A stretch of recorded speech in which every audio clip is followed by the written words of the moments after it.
All right, so today we're gonna be jazzing things up with a brush, but not this one, a different one.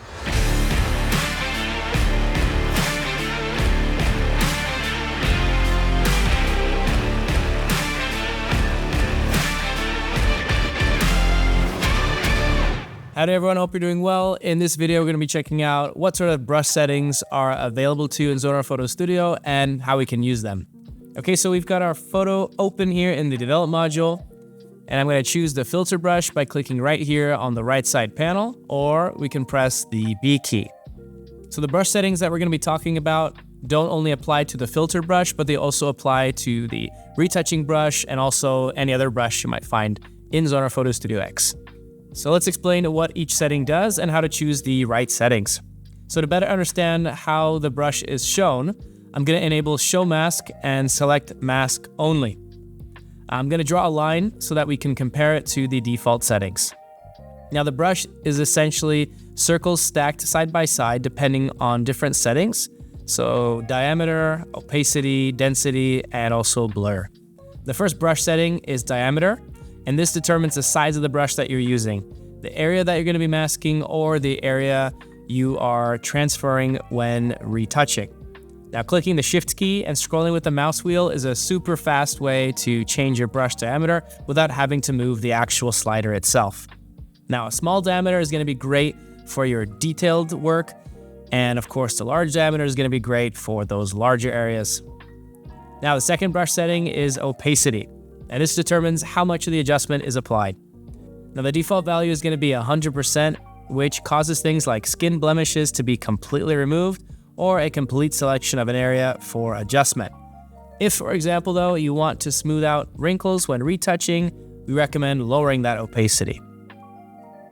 The third setting is density, and this is going to provide us with the level to which an effect is applied per clicking. So in other words, the frequency of sample repetition. When using a mouse, it's a good idea to use a higher value, but when using a graphics drawing tablet, we think it's a better idea to lower the value to a percentage more in the single digits. Now, but what happens if I increase density? You can see that when density is set to 100%, the line is full and the circles are not visible at all. Now, if we lower density, you can see that the circles are much more noticeable with each brush stroke. Now, this is not desirable for adjustments that are meant to look as natural as possible. Now the last brush setting is blur, which affects how smooth a transition is between the adjustment and the surrounding areas. The higher the blur, the smoother the transition.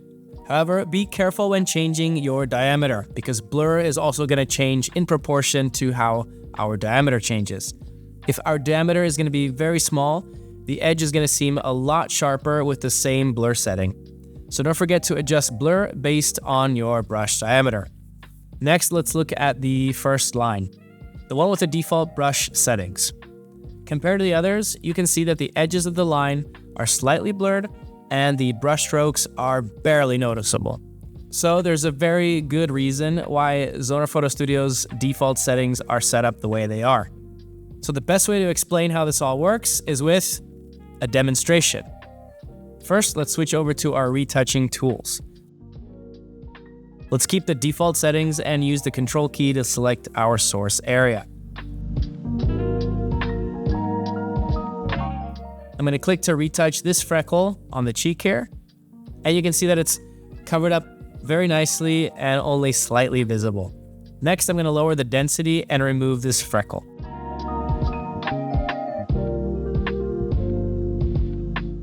You can see that it's barely covered, whereas if I retouch with increased density, it's going to cover up the freckle completely. Now, as stated earlier, density is going to affect the frequency at which the effect is applied, and so it's much better to use the effect to its fullest and then adjust opacity accordingly. And perhaps the effect strength for the filter brush as well. Now, if you find the edges where the retouching is too noticeable, it's going to be a good idea to increase blur, and this is going to make our transitions much smoother. Okay, hopefully now you know how to adjust your brush settings accordingly and effectively, and I hope this video gave you a nice idea of how you can utilize these tools more effectively.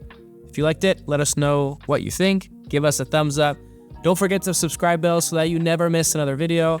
And I look forward to seeing you in the next one. Have a good one. See you later. Ciao.